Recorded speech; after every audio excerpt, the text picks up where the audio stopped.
Hello, my name is Greg Massi, and this is episode number 44 of The Color of Air, a podcast about the musical journey. And this is our first episode back since, well, I can't remember, 2020, early 2020, I think was episode 43. And this is kind of the second wind of the show. The show started in 2014. And, I feel like between 2014 and 2020, we got 43 episodes in, which is a good amount of work, but also, it fell short of my original expectations of doing a weekly podcast. So I took a break from it. And what was kind of cool was earlier this summer, I logged into the podcast statistics place through Libsyn and noticed that even without issuing new episodes, the podcast was still getting a consistent amount of listeners every month. And a fairly, decent amount for a very small podcast with a very, I don't want to say small audience. It feels like it might be a small audience. We'll see. I don't know. But it was very cool to see. And so it made me think there is a demand for this podcast. Or at least there are people who are interested in it and want to hear more interviews like I've been doing. So it kind of pushed me into doing a new podcast. I shouldn't say a new podcast, but doing a new series of episodes on the podcast. So welcome to the revamped Color of Air.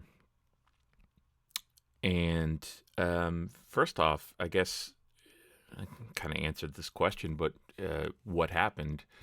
And that was it. I mean, part of it was due to not really planning out guests well in terms of scheduling interviews ahead of time. And a lot of times there's weeks where I just didn't have a guest. And when you're doing a podcast, the way it was always kind of explained to me is that you need to be consistent with it.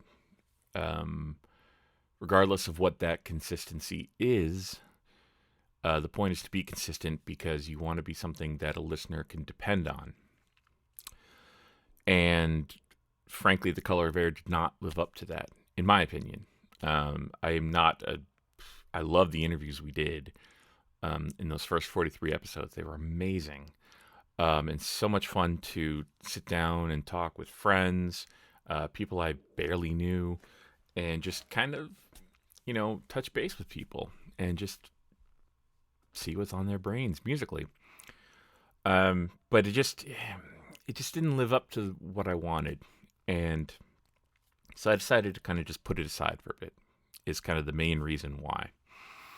And I already explained why I'm bringing it back, because I saw that people are still interested in it, still listening, which is very encouraging, very, very encouraging. And I thank you from the bottom of my heart. Thank you to everyone who's listened to this podcast in the past, who's just discovering it, who's stuck with us since the beginning. I really, really appreciate it. So yeah, and I think the other problem I had was what I kind of envisioned it would end up being. And I think, I tend to dream big or see things that are not quite achievable goals. I know when I first started the podcast, my initial inclination was, okay, well, I've got a lot of cool musician friends I can talk to. So boom, we got some cool guests. But part of me also had this vision in my head that my podcast would be like Mark Maron's podcast, and would be kind of like a destination podcast for like really big name musicians to come on and just have these kind of long form, honest conversations about music. And so in my head, I'm thinking, I got to get Bruce Dickinson. I got to get, Adrian Smith from basically anybody from Iron Maiden would be a huge get for me, But I mean, I was thinking like that. I was thinking, like, oh, I should get these guys, and how cool would it be if I could present these very, very well-known musicians with like an alternative to the normal interview process and say, hey, come on, let's have this kind of loose interview. And I think I was kind of jumping the gun, because in order to get your podcast to that point, kind of like the way Mark Maron does it, or, or those kind of, podcasts, it takes a lot of time and effort. And also, you have to be, Mark Maron was had much more clout, I guess, in the world, where he could attract, slightly bigger name guests at first, and then build upon that, and then gain an audience, and over time create a thing where now he, having his comedian friends on was cool, but now he's, interviewing Barack Obama, and he's, got these huge name interviews. And I think I set my sights a little too big. And I needed the humbling experience to be brought back down to earth. And so Color of Air lay dormant for a while. And then the pandemic happened. And like everybody else, the pandemic affected me as well. Thankfully, my family and friends were, not super touched by illness or anything like that over the past year. And I feel very fortunate compared to, other stories I've heard. But, in a very real sense, it affected me deeply in terms of really forcing me to think about how I want to do things, because I wasn't just going to sit back and not do anything musically. And I knew that, jumping in and doing something during the pandemic just seemed like the right thing to do in terms of, like getting a music project going, which is going to, come in a few minutes in this podcast. And I think I originally wanted to restart The Color of Air back then too. So much so, I mean, I have an interview in the work, or not in the works, but in the can, so to speak, with Yvette Young, who we had on previously. And it's funny because I think I interviewed her on episode 41 or 42. I forgot off the top of my head. And so if I had her podcast be the first one here, episode 44, it would look like, oh, he talked to Yvette like very close to each other, not taking into account that these two interviews were, over a year apart, and almost 2 years apart, actually, I think, if I remember correctly. Yeah. So it was a changing world, and I eventually will release that interview with Yvette, because Yvette was such a great guest and super forthcoming and really friendly and nice. And I have to say, like, at the time during the pandemic, because I think I talked to her in May or June of last year, everybody was just kind of like really feeling the weight of everything, and honestly, talking to her was like a breath of fresh air and sunshine. It was a really positive experience for me. And I feel bad I just didn't get a chance to release it earlier. So that was, like a lot of other people, I was working from home this past year. Luckily, I feel fortunate. I did not lose my job or anything like that. And it allowed me the chance, the time, because working from home gave me a lot more time at home to work on things. And, obviously gave me a little, because I was able to keep working, I was able to kind of fund, and I didn't really have a ton of expenses because we weren't going on vacations or anything. I was able to upgrade things in my studio and kind of push forward as much as I could. So what have I been up to? Well, obviously, I think the last time we spoke, or I recorded one of these intros, I think I had just done, some of the. I might have released the first Dahliad track, I think, but that's kind of going to be the focus of um, this first podcast back. It's just kind of reintroducing myself to those of you who may be new to the podcast or heard older episodes and didn't really know who I was. So first of all, my name is Greg Massi, and I am a musician. I've been a musician I've been playing guitar for about 30 years almost.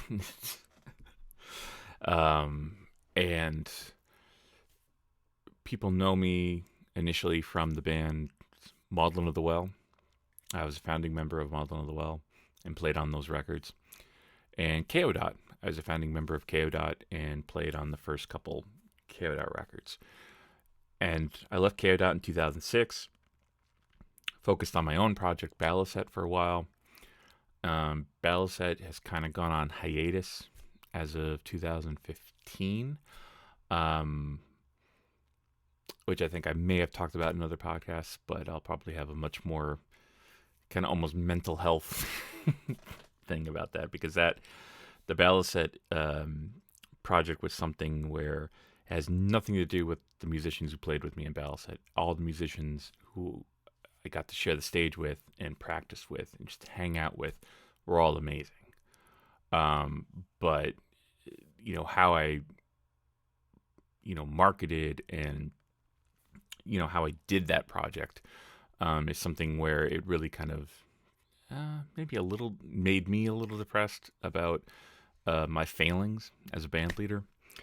So I think taking the break from 2015 was something I needed in order to put that project in the right perspective. We'll touch on that a little bit later too. In 2015, I joined the band Concilium. And, Concilium, honestly, we were doing a lot. We were doing really cool stuff. I mean, we did a bunch of gigs.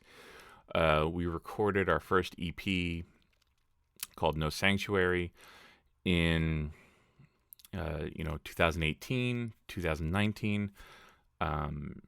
I produced, mixed, and sort of mastered it and put it out in 2019. We self-released it on cassette. The reviews were awesome. We got offered a lot of cool different gigs, and 2019 was a really huge year for Concilium in terms of, we finally got a stable lineup together. We were just doing really cool stuff, and we had plans in 2020. We have music that's in the works for our first full length, and we had a bunch of gigs set up. And obviously, pandemic happened, COVID happened, and everything stopped. And hopefully, we'll be able to rebuild that momentum with Concilium and just kind of build upon 2019, because it really was. 2019 was really a year of highs for me in terms of music. Just based on the response that my production got on that Concilium EP, and frankly, I shouldn't say I produced all of it, because I will say, Ruben, Misha, I think that's his last name. I actually don't. I want to make sure I'm pronouncing it right. But Ruben, who's in the band Noccuous, is the one who kind of recorded the drums for us. And so I have to give a shout out to him, because I couldn't have done this project without him, obviously.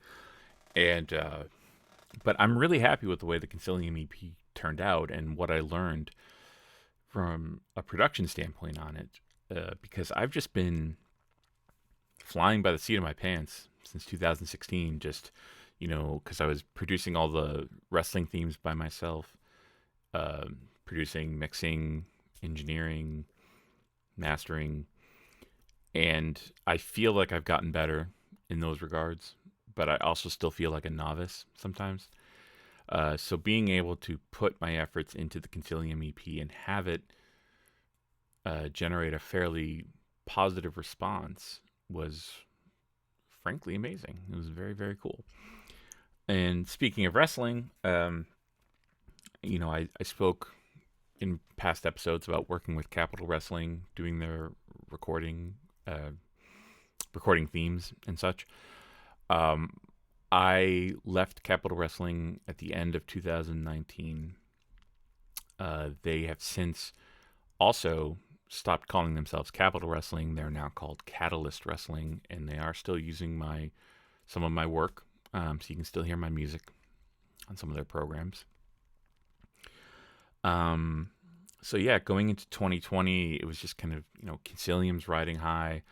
I, put the wrestling gigs aside for a while, and then everything just came crashing down. And that brings us to the musician interview of today, which is me talking about the project Dahliad, which debuted in 2020, actually right before the whole pandemic thing. And so what is Dahliad? Dahliad sprung from an idea of wanting to do something more ambient, something more synth-based, and, it's no secret that Maudlin Llewellyn, Toby, Byron, and myself, we all kind of came from different backgrounds of enjoying New Age music. And so New Age music was always something I appreciated and frankly wanted to do. And I mean, like I said, this is pre-pandemic, but I had it in my head that I wanted to do something radically different. And what had happened was I was home with my family for Thanksgiving of 2019, and my sister has a piano in her house. And I think I was just taking a break from hanging out with people, and I just went over to the piano and started, basically, I just kind of plunked out this melody. And I'm playing my keyboard as if you can hear it. But I plunked out this melody and recorded it on my phone so I wouldn't forget it. And so coming into 2020, wintertime, we were all kind of feeling a little bit on edge, I think, just with, political stuff in our country at that time. And so I just put this melody down and I worked on it, and that became the first Dahliad release called For When You Fall Apart. And, I felt really cool about it. It was something new, something different, and it was something that I wanted to pursue more fully. And the other thing about it was I was doing everything myself, obviously, production, engineering, mixing, mastering, but also I was doing the artwork myself, which was a little bit nerve-wracking as well. I still think there's a little bit of roughness to those first couple Dahliad single covers.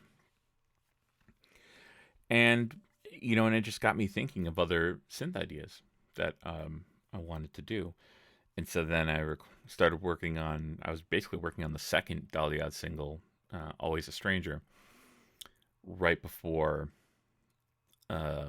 pandemic hit, and released it in the middle of the pandemic.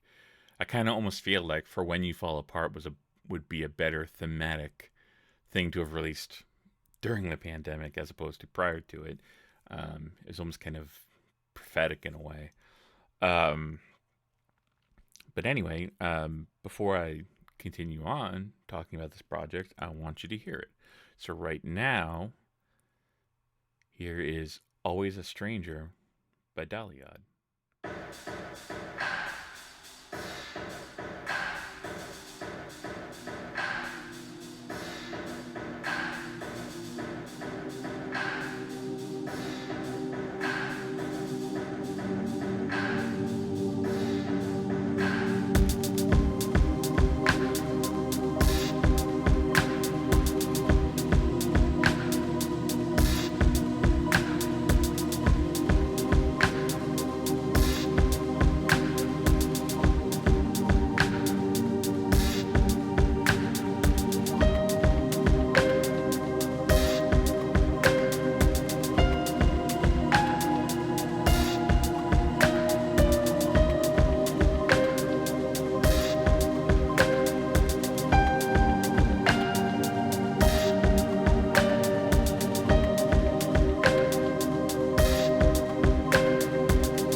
I just want to jump in to say thank you for listening, and here are the ways that you can support us. Subscribe to The Color of Air on your favorite podcast app like Apple, Stitcher, Radio Public, or Spotify, and be sure to rate and review. Also follow me on Twitch at twitch.tv/retcongreg. Join our Patreon at patreon.com/Ret Con Industries, where we have 3 monthly subscription tiers of $1, $5, and $10. Depending on which tier you choose, you will have your name listed in the credits for every future podcast and music release, as well as access to bonus audio and video content, Bandcamp discounts, and exclusive merchandise through the Ret Con Swag Club. Finally, please check out all the music up for sale at retconindustries.bandcamp.com. And now, back to the podcast. Of all the tracks I've done as Dahliad, that one feels, as much as I liked For When You Fall Apart, as much as that was kind of the pioneering song to get me into this mentality of how I wanted this project to go, Always a Stranger is probably the one where I felt I really married the concepts I was trying to bring together. Granted, it's not super new agey. It's got synth, it's got guitar, it's got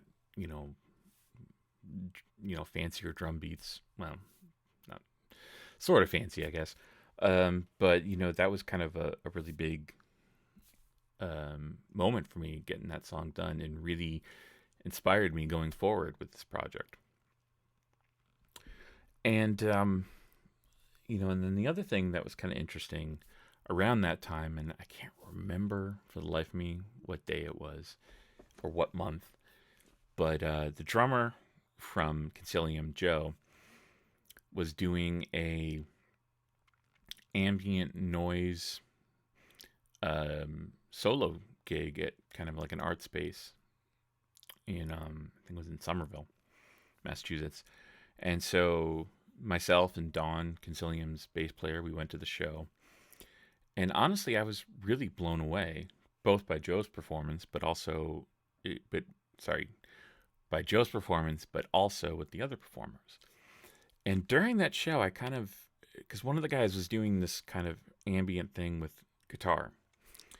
And that kind of hatched another idea for me, which was like, okay, in between doing Concilium gigs, I should be trying to get out there more, especially since I'm dabbling in this new age music now. I should be getting out there and doing more ambient sets.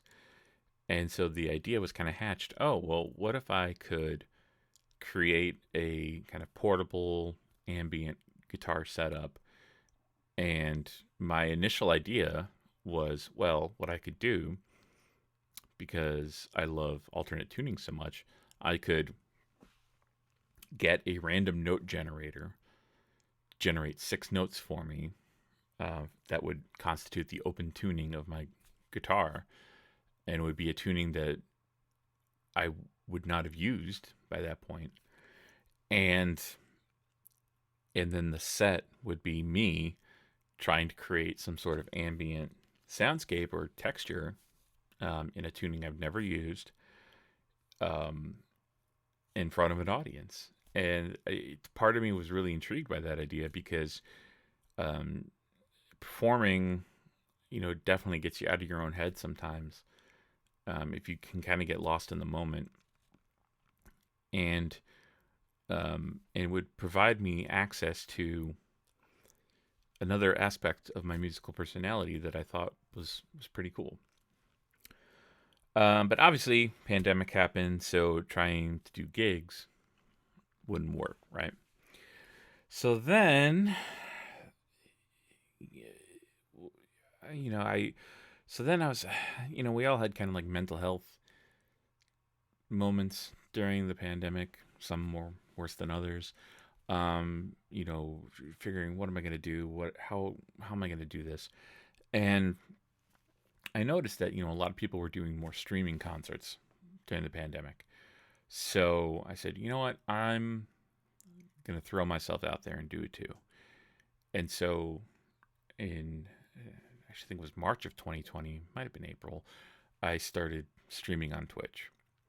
And at first, it was just I was streaming on Sunday afternoons, and the idea was let's just do kind of a continuation of that concept I was talking about with what I thought of at Joe's concert, which is let's do some guitar ambient work, which I did. I was doing, and so you know, again, playing in front of people, even though it's a virtual audience, not having the ability to be a real perfectionist, and just kind of going for it and seeing what happened.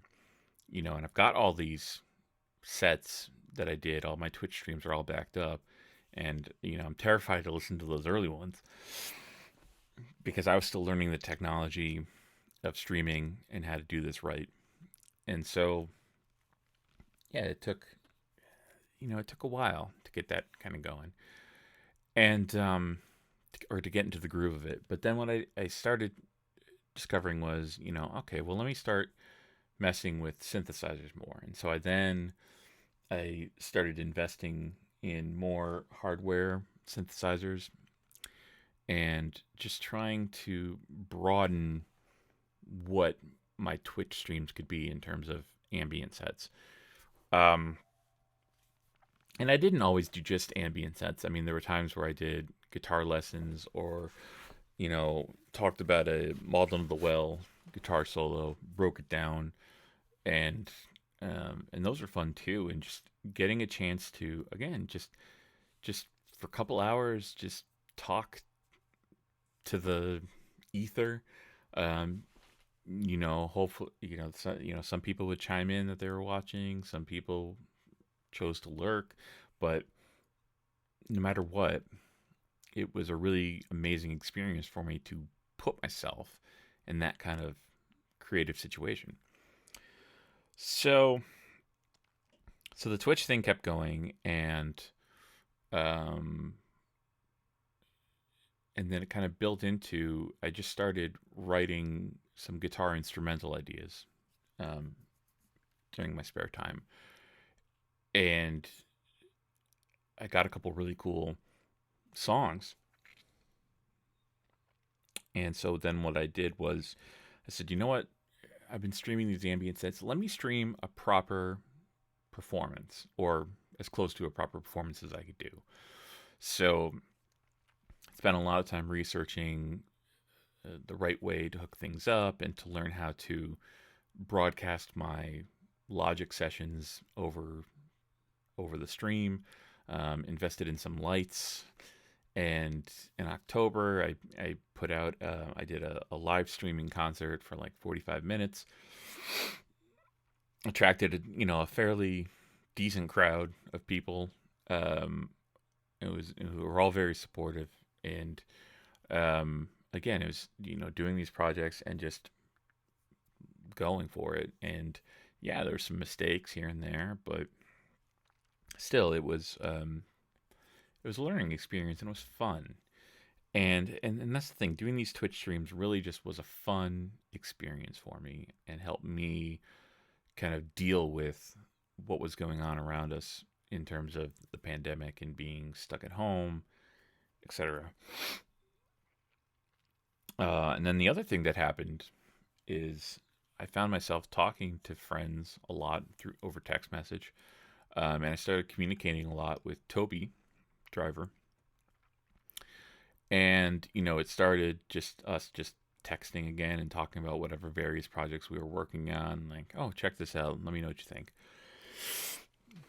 And then it came to, he was sending me music and saying, hey, I think you could add something to this. Can you try playing on this?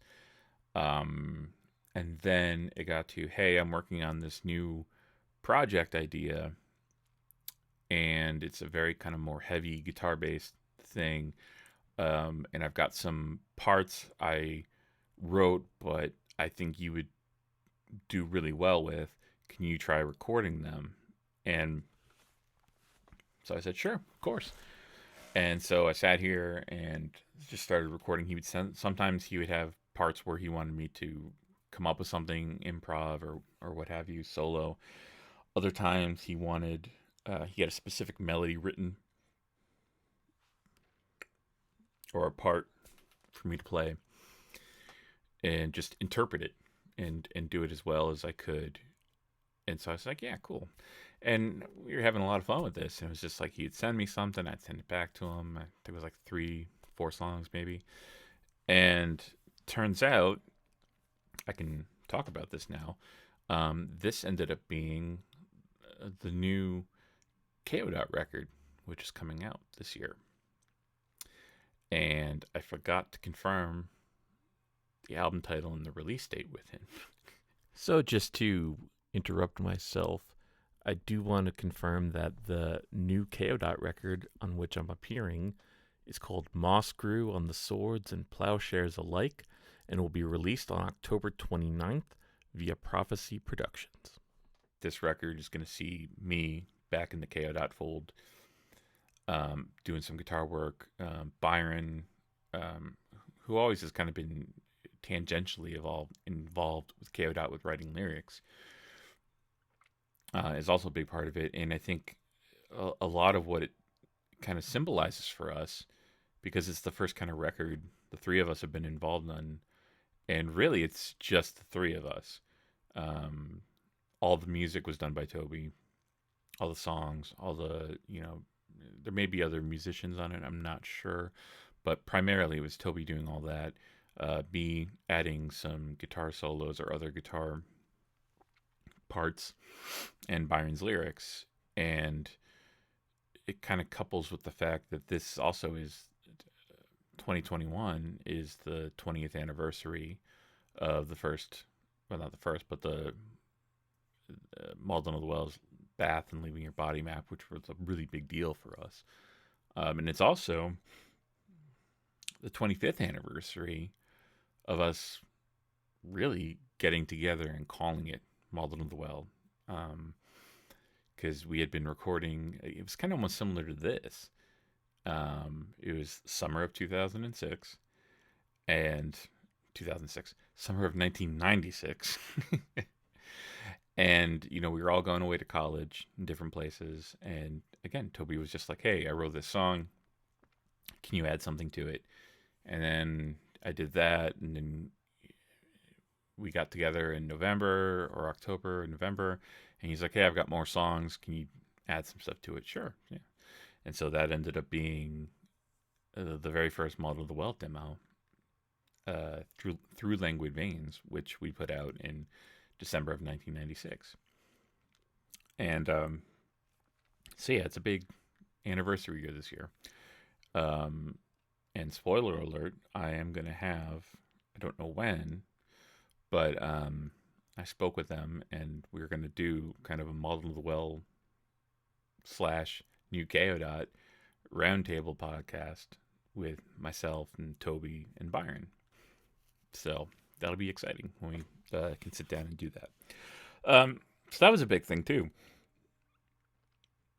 Now, what does that mean for me in terms of my involvement with Kayo Dot? I'm not totally sure yet, actually, to be honest with you. This just kind of happened. It felt natural. And again, it wasn't like, oh, we're doing this Kayo Dot record and you should be on it. It was more Toby just sending me stuff and being like, hey, check this out. See if you can add to it. So we'll see where it's going to go. I can't make any promises or anything, but we'll see. We'll just see, how the promotion goes, if there's going to be gigs, if there's going to even be the ability to have gigs, if this Delta variant doesn't calm down a little bit. So we'll see. We'll see where that goes. But that was a big thing for me too in 2020. And that brings us to Dungeon Synth. And what that came from was in 2020, again, working on all sorts of different synth projects for Dahliad and different songs. I had started to really get interested in Dungeon Synth. People had been talking to me about it for years. Specifically Paris from Concilium was always trying to, or just trying to get me into it, or at least send me stuff. And she always was a big fan of the scene here in New England. Jim, my friend Jim, who's in a band called Cond, or a project called Cond, was also very, very supportive as well. And then once I kind of got started with it, I started, just putting the feelers out there, see how this works, this whole Dungeon Synth thing. Toby put me in contact with this really amazing musician named Adam Matlock, who offered a lot of guidance and help. And so, in addition to doing the ambient sets, I was really getting heavily into the synthesizer aspect. And at a certain point, the guitars just didn't even factor into the ambient sets. And I was doing these long form ambient sets with different synthesizers and soft synths and what have you. And a couple of them came out so well, I was able to release them as basically full-length records under the Dahliad name. And but yeah, Dungeon Synth just seemed like a really natural progression for me. So I started writing Dungeon Synth, and at first it was just I wrote something in my spare time.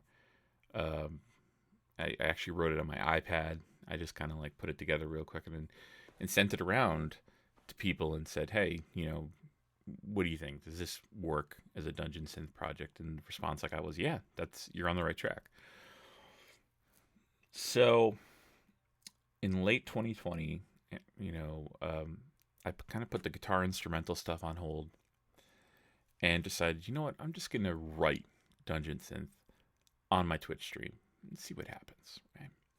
And so I started writing and recording Dungeon Synth ideas on my Twitch stream. And that was a really, really big deal and a really huge thing for me because I was learning how to write better. Again, had an audience, however small the audience was, or big the audience was, I was still performing or playing as if I was in front of an audience. And if you're writing in front of an audience, you don't want to show your super obsessive compulsive recording things, like taking 80,000 takes to get something right. So I kind of developed these songs and this kind of writing ability or workflow to really get some ideas down. And the ideas became better and better. And soon enough, I had enough material for a Dungeon Synth record. And, now we're getting into 2021. And along the way, I'd started networking a little bit with Dungeon Synth folks, and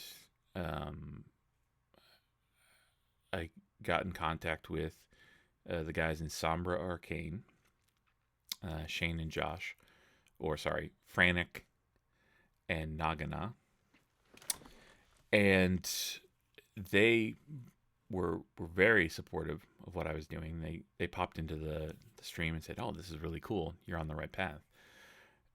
And cut to Northeast Dungeon Siege last late March, early April of 2021, and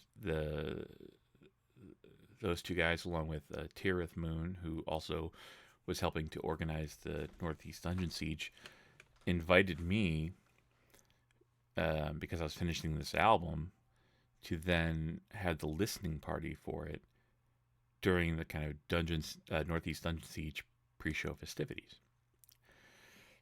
So I said, awesome, that'll work. And so, I finished recording this record called The Feast of Fools.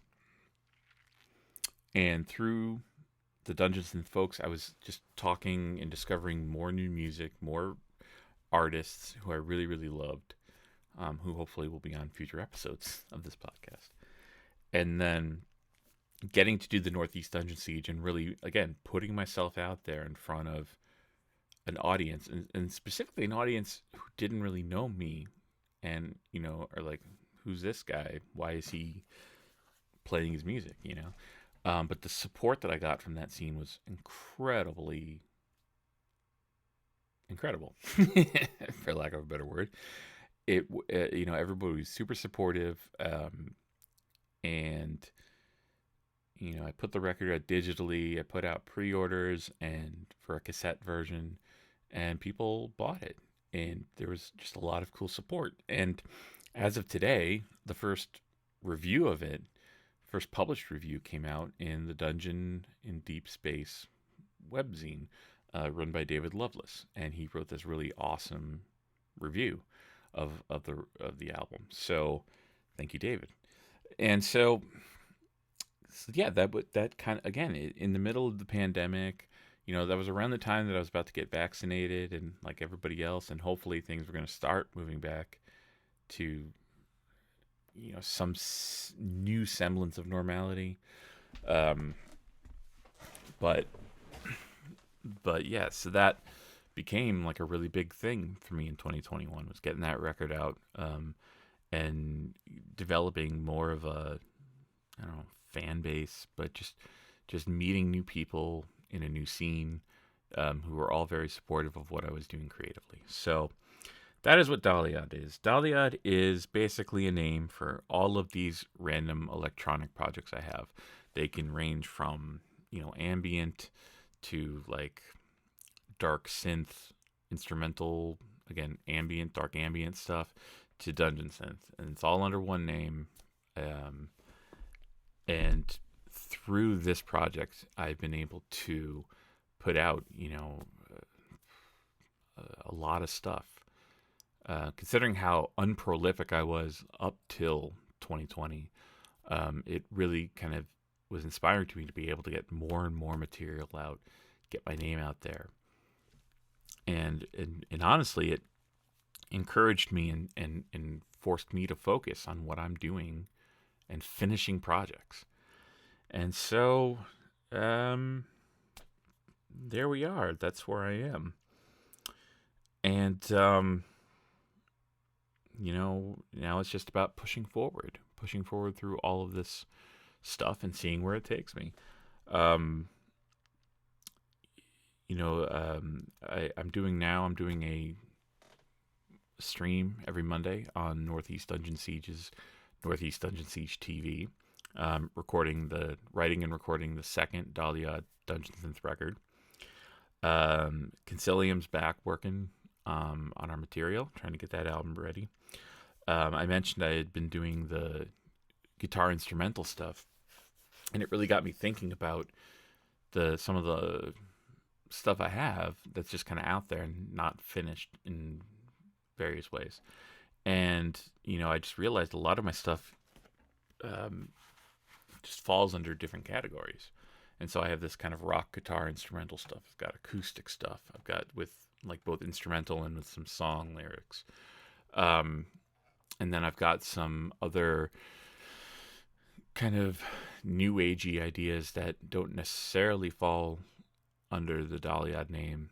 And so I just decided I'm going to have hopefully a triple solo record.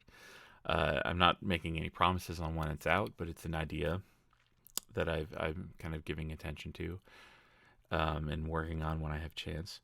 And also, let me not forget that unfinished second Baliset record. It's still been kind of haunting me.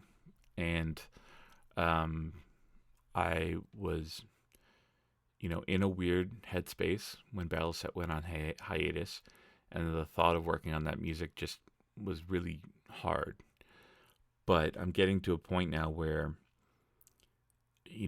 revisiting it, it's really good music. The performances on it that we've gotten so far are so good, and the songs are really strong. They're songs that I really love. So that's another thing on my plate. So we'll see how all that goes. In the meantime, Color of Air is back. I decided to make it more consistent. I'm going to be releasing episodes every 2 weeks, as opposed to every week. As of today, I've done about 4 interviews. So that's at least 2 months worth of podcasts.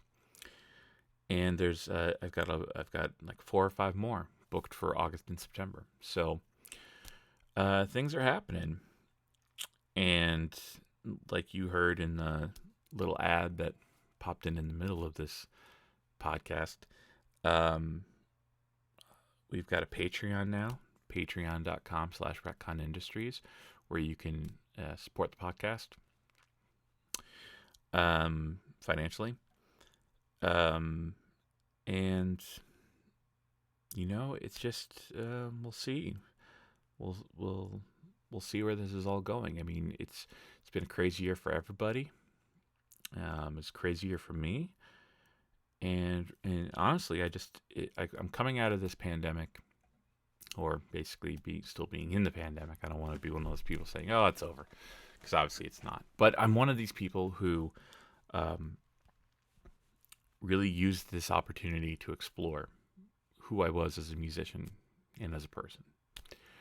And the stuff I explored musically just really made me feel part of something bigger than myself, and bigger than guitar, which is my primary instrument. And most people would expect that my solo stuff's going to revolve around guitar, and to an extent it does, but especially with doing Dahliad and working with synthesizers, it's allowed me to tap into something different, another part of me. So there you have it. Podcast is back. Thank you for listening. We will have new episodes again every 2 weeks. So you know what? Like and subscribe to us on Apple Podcasts or Spotify, wherever we're found, and rate and review, all that stuff every podcast asks you to do. Go to the Patreon. Go to retconindustries.bandcamp.com. Purchase some merch. The financial aspect. There's two aspects of support. One is getting the word out there. So, if you like what you're hearing, tell people about it. Say, hey, you like music? Go see this idiot talking to people. Talking to really interesting really interesting musical people, and probably asking them dumb questions. And, maybe they'll like it. Who knows? But yeah, liking and subscribing is a huge deal for us. I say us, but it's really just me, but it feels more normal to say us. I don't know. But yeah, I'm really excited to be doing this again, and I think you guys are going to enjoy the episodes I have coming up, and some of the things I've got planned for the Patreon, and some of the music that I'm working on. So it's cool. Amidst all the craziness of the last year, political turmoil, pandemic, and social justice issues, and everything else we've all seen and gone through. It's I'm happy to be doing something productive. So stick with it. And now I'm going to end with a track from the Feast of Fools album. And I thought this would be a good representation of the Dungeon Synth stuff for right now, because it's not a super long song. And this track is called A Ballad for One Who Watches But Never Sees. So enjoy, and I'll talk to you all soon.